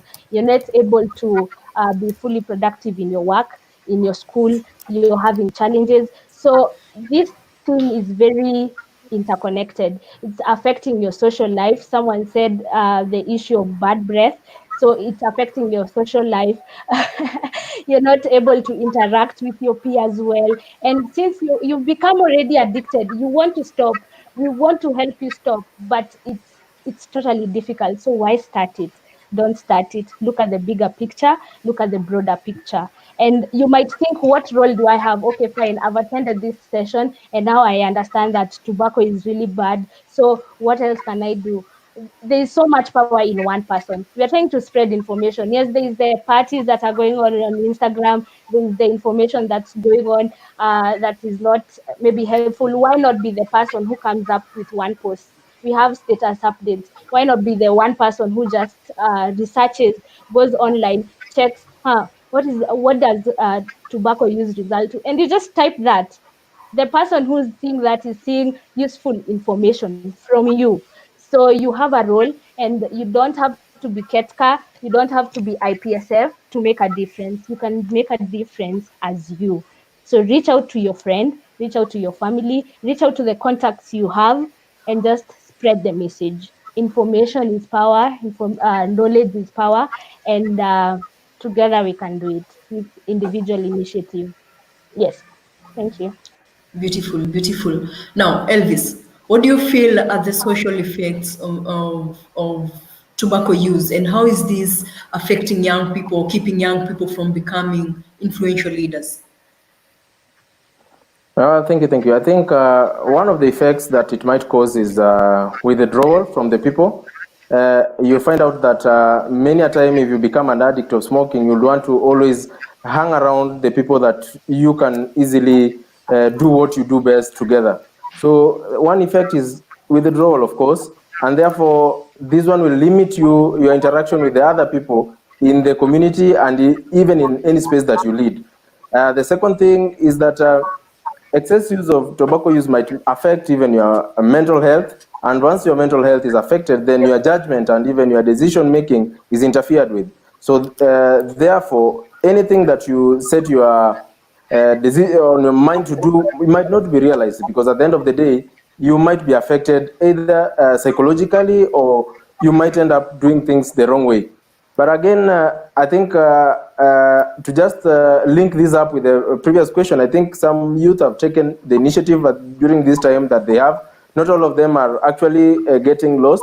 Today morning, I was with a group of young people who have decided to take this time in the village, and they are doing a lot of good work. They have decided to spare much of their time doing road constructions where they're impossible, doing a lot of development projects. So I really think that even matching this up with the other one, we have both, there's the negative of the COVID-19 that will result into withdrawal, but again, those that have taken this time positively are doing great work in the communities, and they are doing big to ensure that there is development that is running in their communities. Thank you. Awesome. So we are telling youths to stop using tobacco. We are telling them to quit.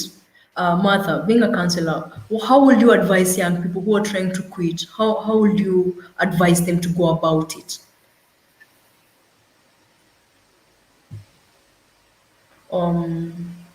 Sorry, this one goes to Sylvia. You're the counselor, yes.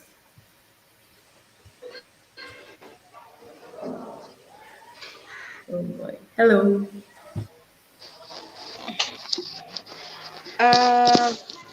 For tobacco usage and the addiction that it causes, I feel like the way I can best put it to them is like addiction is like an overdue loan. It's very disturbing. Every single time you get phone calls, you get notifications that you're supposed to pay up. So when you're addicted, it's like every time your brain keeps telling you, use, use, use, use, and it's very annoying. And it's something you want to stop, but it's now a burden to you. You can't stop it. It causes you lack of concentration without its usage, and it's very disturbing having to go through the addiction process, and it's completely hard to leave, but it's not unable, it's not impossible. So I think the best way to reduce this addiction process is by first is abstaining from tobacco usage completely. And it's not that one thing is better than the other. There's nothing better there. If it is tobacco, it is tobacco, and we call a spade and not a big spoon in this particular matter. Have I answered your question? Yeah. You have addressed the addiction part, and yeah, it's true. Tobacco and nicotine, the nicotine, which is the drug substance in tobacco, is very addictive. And again, this raises up a question. Like, Elizabeth, have I answered your question? yes, Sylvia, you have. Thank you so much. So yeah, as I was saying, like, are we in a position as young people to influence the tobacco industry, or to make the tobacco industry contribute to programs that can help young people who are hooked to use of tobacco products come up and rise above this addiction? What do you think about that? Are we in a position to influence that? Stephen, what do you think? Yeah, I have a very varying opinion on this question, and this is for the particular reason that we don't want tobacco industry to. I mean, if they could get people to sort of rehabilitate, I mean that's a good thing. But what we are seeing in this industry at the moment is they're actually trying to do this, and the reason why they're trying to do this is the problem, because the reason they're trying to do this is so that to endear themselves to the public, so that the public knows them as people who are helpful and they're helping get us out of addiction, which is not what we want to see them be, because we know that this is the one particular industry whose products kill half of its people, as opposed to every other industry is selling to solve problems. Tobacco is selling to bring problems. It's not to solve problems. And so when it's this industry again that goes into fighting now addiction side of it, then the motive that we are seeing in this industry at the moment is that this is making them to look good in front of people's eyes, and because of this they continue to produce even more tobacco. Yeah. Their main goal is to get us to be addicted so that we are able to use their product for a lifetime. Therefore, if they bring programs to get us out of this addiction, it means that they're driving themselves out of business, And when you see such, advances from this industry, it means that they're trying to hoodwink us. They're trying to mask our faces so that we're able to see them as positive people. Yet, in fact, what we want is that we want to see them out of the game. We want to see them out of the play so that they're not in the play producing tobacco or any of its products. So that would be my opinion on having the tobacco industry actually coming up with programs on getting people out of addiction, because it doesn't make business sense to them. And in fact, if they bring such programs, is to hoodwink us so that we're able to like them and to see them as people who are supporting us, which is not what we want to see. Thank you. Yeah, that's a really good point. It's a good perspective to show that tobacco industry and tobacco control are in no way connected. But think about it like this, and this one goes to you, Brian. What do you think, given that the tobacco control regulations of 2014, which were unsuccessfully challenged in court, there's this fund that in the regulation should be set up, and tobacco industries should actually put in some money that can help people who are in addictions and people who are falling sick because of tobacco use. Brian, what's your take on how the youths can actually push for the implementation of this, for the betterment of the youths who are already addicted and they're trying to stop the use of these products? Thank you. I think that the first step, the best bet that the youth can have is having organization. So let's say these funds are there, and they are there for the use of people who are struggling with the tobacco use. The first way that the youth can organize themselves is creating a support group that this money can actually be channeled into, because we cannot pretend like we do not need the money. And if the government has gone ahead to decide that the tobacco industry needs to provide this money, we might as well make the best use of it. So organizing ourselves into support groups and making sure that these funds are used in the education and in the treatment of people who are under the addiction of this tobacco products, be it by therapy, art therapy, music therapy, or just things like cognitive behavioral therapy, all these types of therapies, and getting all this the experts in this area, people like Sylvia and the likes, getting people on board who can actually push the work forward in a logical and tangible way. And then another way is just being accountable as being accountable to each other. And this is by making sure that these funds actually reach these youth groups, not being caught up in the bureaucracy and the corruption that often comes with funding. So first organizing ourselves and making sure that these funds are actually used to do just what they were meant to do, not by Yeah, that's something beautiful that you've said there, and I want to push something from you, Purity. Should this fund materialize? Should we move from just documentation to the implementation of the tobacco control regulations?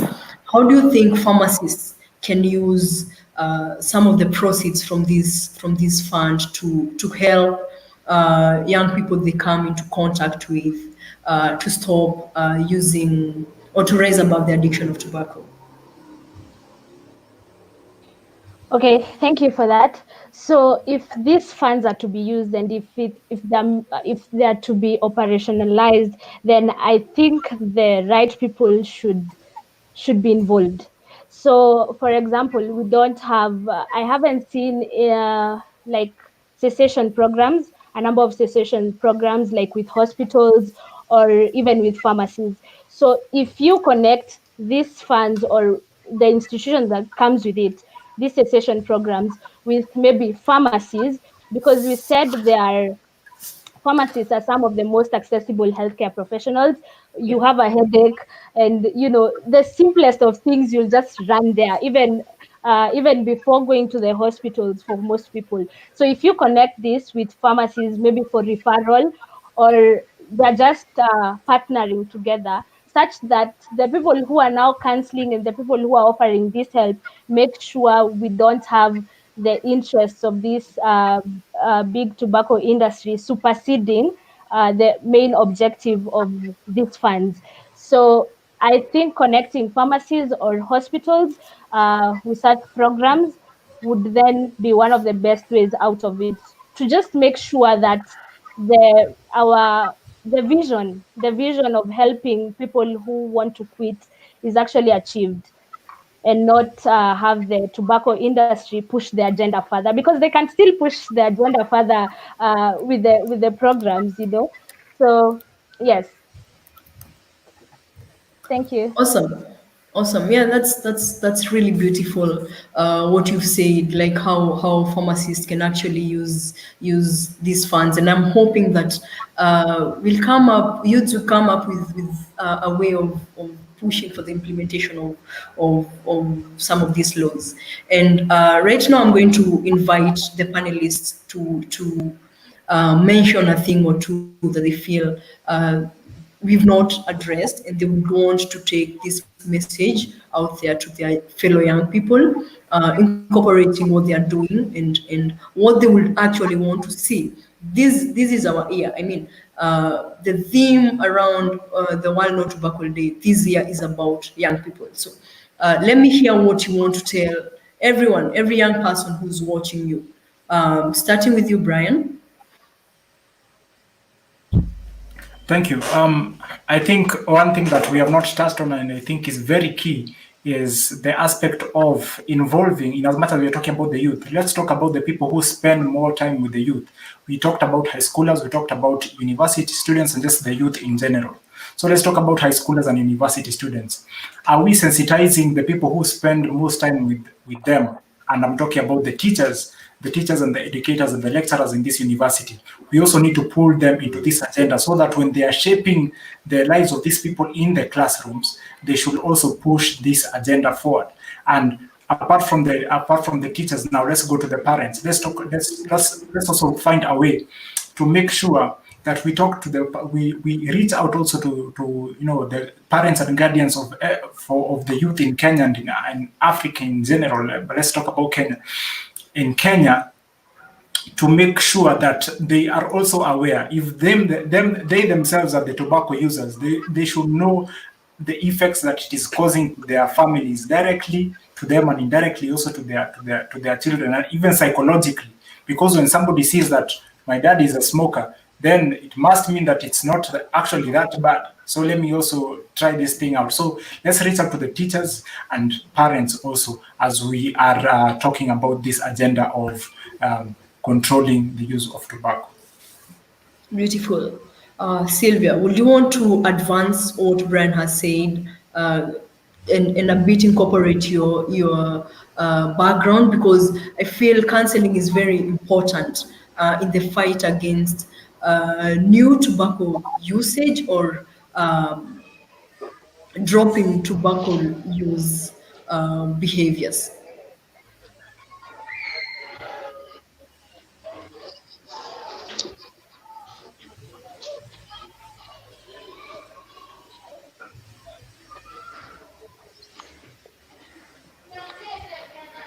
Hello. Pardon, please. I couldn't hear you for a minute there. It's okay. I repeat. So Brian has spoken about the role of parents, teachers, and all, and I feel that counselors. Yeah. Pardon, please. I couldn't hear your last statement. Okay. How about now?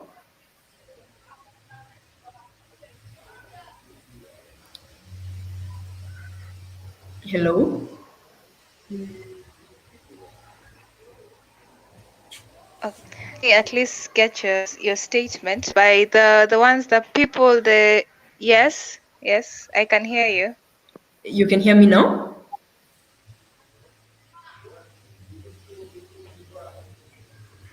Can you hear me? Yes.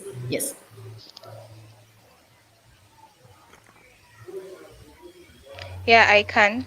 Awesome. So my question is, Brian has touched on something important. He's spoken about the role of teachers and Yes. parents acting as role models and teaching children So against. let me try to answer Okay. what you are trying to ask. All right. The issue on the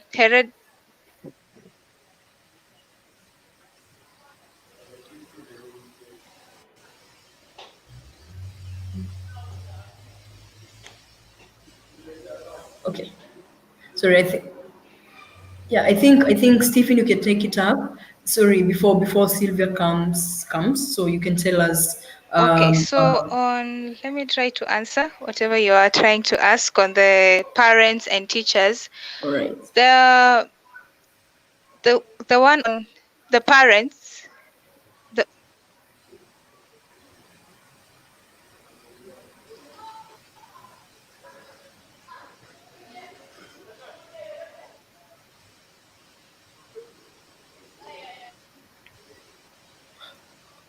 Okay, I'm sorry about your connection, Sylvia. Maybe Stephen, yeah, you can go ahead Yeah, and. sure. What you're asking was on various. What is the role of getting parents in in this communication and in teachers? And I find that this was actually a very good point that I was really waiting for someone to highlight.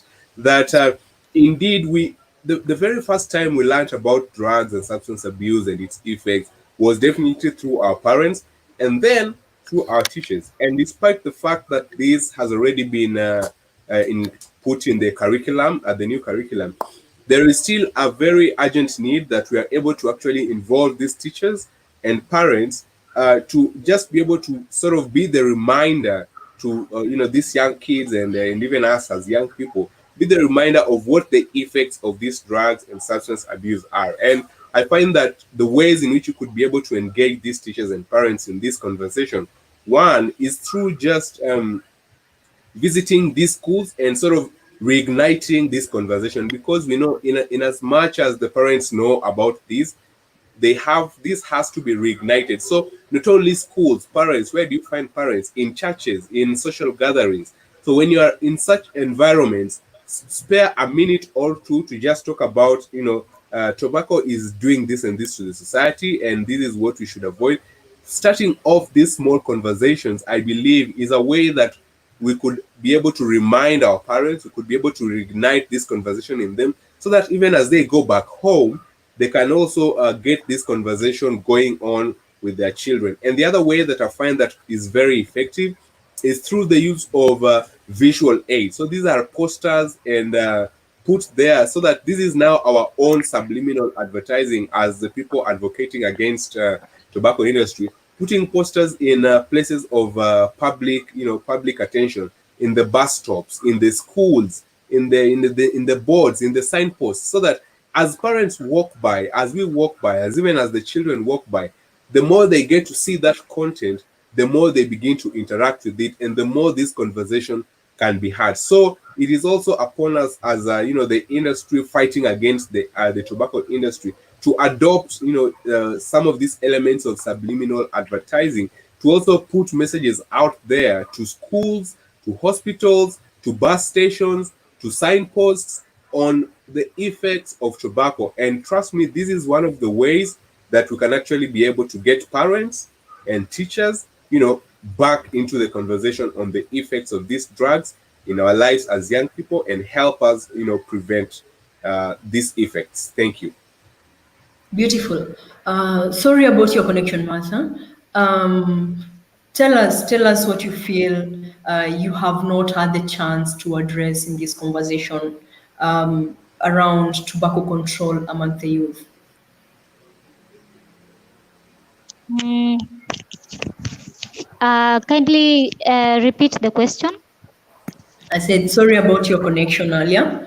I'm inviting you to tell everyone who's watching what you feel you did not have a chance to address around tobacco control among the youth.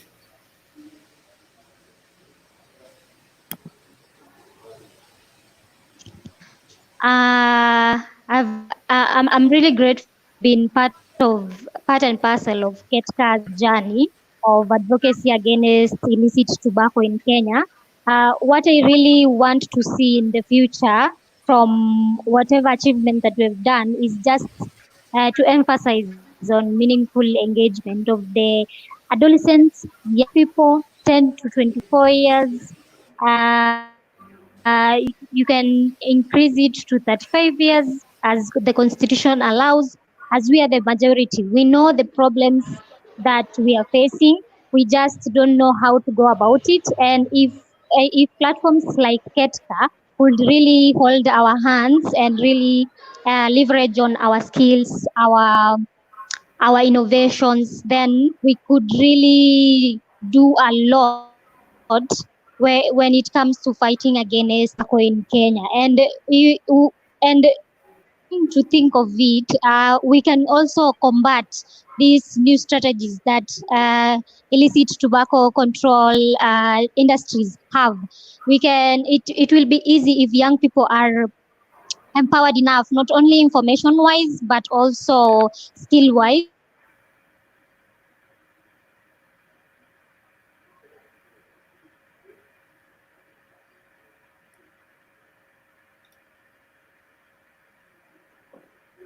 to really combat Hello.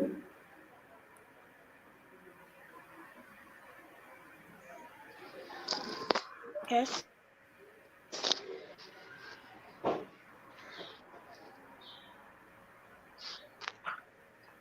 Sorry, we've lost you in your last statement. I think your mic is on mute.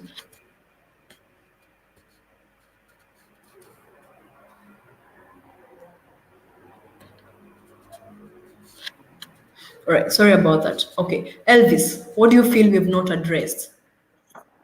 Okay, thank you very much. And I think I just have two things that I will want to be addressed. And one is the inclusion of the young people. Even with the upcoming of these funds, like the funds to control the use of tobacco, we really need to see young people being involved in even sitting in the boards, and even if there are committees that are supposed to be guiding these funds, to avoid the scenarios whereby you'll hear young people complaining about kazi kwa vijana, pesa kwa wazee. So that if we really need to target the young people and who are the majority users of this, then we really need to bring them on board to bring their suggestions and ideas on how they really want to use these in trying to end. The other issue and the final one I think I have is to just appeal to all players, including Ketka, to bring these discussions down to the rural areas, because we have a majority of the youth at the rural areas. Some of them have not had an opportunity to finish their schooling, and they have been involved in these matters like tobacco abuse and whatever. And you see the effects of them that is facing them is even greater, because they end up utilizing the raw tobacco from the farms, dried, and they roll them into cigarettes, and then they smoke them directly. This is even more risky for them. So I would really want us to bring down these discussions down to the rural areas to ensure that this information that we share does not only reach those advantaged people in the society, but also reach the people who are the grassroots and who cannot have an access to laptops, who cannot have access to better phones, whose life revolves around waking up, going to the farm, and coming back to the houses. Thank you very much. Oh, that's really beautiful. Yeah. We should take this conversation to people who are not in a position to access like what we are doing right now. It's something that Ketka and all other tobacco control alliances should put into consideration. Even during this time that there's a pandemic and physical movement is a bit restricted. Purity, I invite you to say what you feel that we've not addressed. Okay, thank you. So my thoughts would go back to the theme of this discussion, which would be how to protect the youth from the big tobacco industry and any manipulations that come with it, and especially on the point that was highlighted in regard to scholarships and how they make it attractive, or sponsorship opportunities, maybe even influencers and all that. So there's one thing with the youth. I understand like unemployment is a big issue, but we have the tendency of running, just taking things up without reading the terms and conditions. reading why are they giving this scholarship, what is the scope, what is the aim. So I'd youth that that have been targeted by this. I remember there was the Battle of the Minds. I hope that we take time and be very conscious of what you're getting into. That going forward, you may read what is the aim of this campaign, what is the aim of this scholarship, what is the scope of this scholarship, what are the terms, what do you have to do, what message do you have to send out there, what are you tied to? Because at the end of the day, I believe even if the scholarship comes to you, and even if you're sponsored to say something or to stand for something, at the end of the day you have the control. You control the message that you're saying as a person. You control how you're portraying this. And yes, it goes back to the details. So that is all from me. Thank you. Awesome. Stephen, what do you have to say?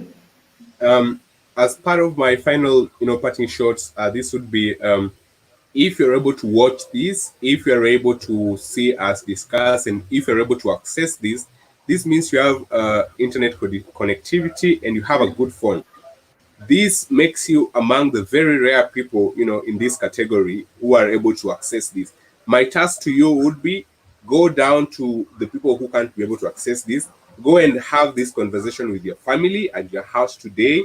Have a brief conversation about tobacco and why it is bad and why we should not get into it, so that this discussion is not only accessible to us who are the rare percentage that can be able to access this, but that we're able to transfer what we've learned here today down into the people who are listening to us and into the families, the communities, the villages that we might not necessarily be able to access through this online platform. So my task here and my final words would be take this message and take it down, to the community and begin with your family. Don't think about community as the whole village. Begin with your family, and that one person will share within your family will share it to another person, and that is how we get this message out there to to every other person who is engaged and involved and who should know about tobacco and its effects. Thank you very much.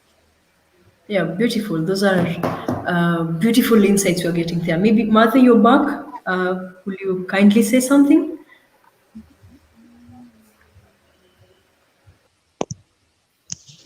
My parting shot is just the necessary platform to take up this challenge I'm posing.